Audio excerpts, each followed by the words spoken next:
Бул тарыхый жактан алгачкы жолу орун алган окуялардын кечи болду. Президент Байден биринчи жолу Конгресстин биргелешкен отурумунда кайрылуу жасады. АКШнын тарыхында биринчи жолу президент кайрылуу жасап жатканда анын эки тарабында айымдар турду. Спикер айым, вице-президент айым, буга чейин бир дагы президент мындай кайрылуу жасаган эмес.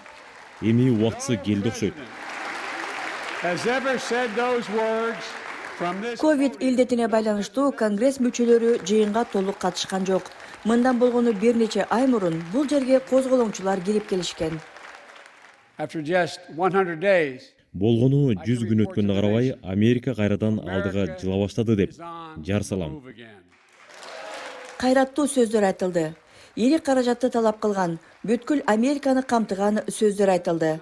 Өкмөт сунуштаган ири пландар дароо кабыл алынды.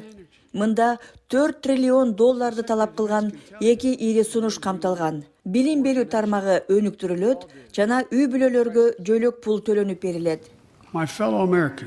Менин жердештерим, экономиканы жандантуу үчүн ири корпорацияларга салык төлөтпөй коюу жолу анчейин жигердүү болгон жок.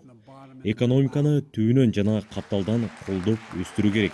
Ошондой эле президент климаттын өзгөрүүсү менен алып барушу сыяктуу глобалдык амбициялар тууралуу сөз кылды. Түндүк Корея жана Иран менен алакалар тууралуу айтты. Жана Орусия менен Кытай тууралуу тайманбаган позициясын билдирди. Бул эмнени билдирет?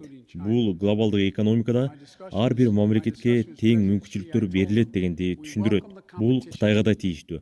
Президент Си Цзиньпин менен сүйлөшкөндө атаандаштык керек экенин жана бир да тарап конфликтке барууну каалабасын билдирдик. Бирок ошол эле маалда Американын кызыкчылыктарын тебелетпесимди да айттым. Айрымдарыңар Орусия тууралуу кабатыр экениңерди билем.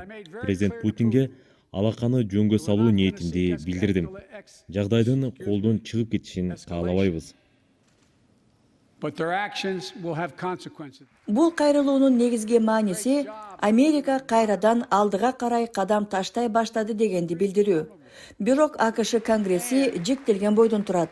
Президент Байдендин пландары ар тараптан сын пикирлерге кабылууда.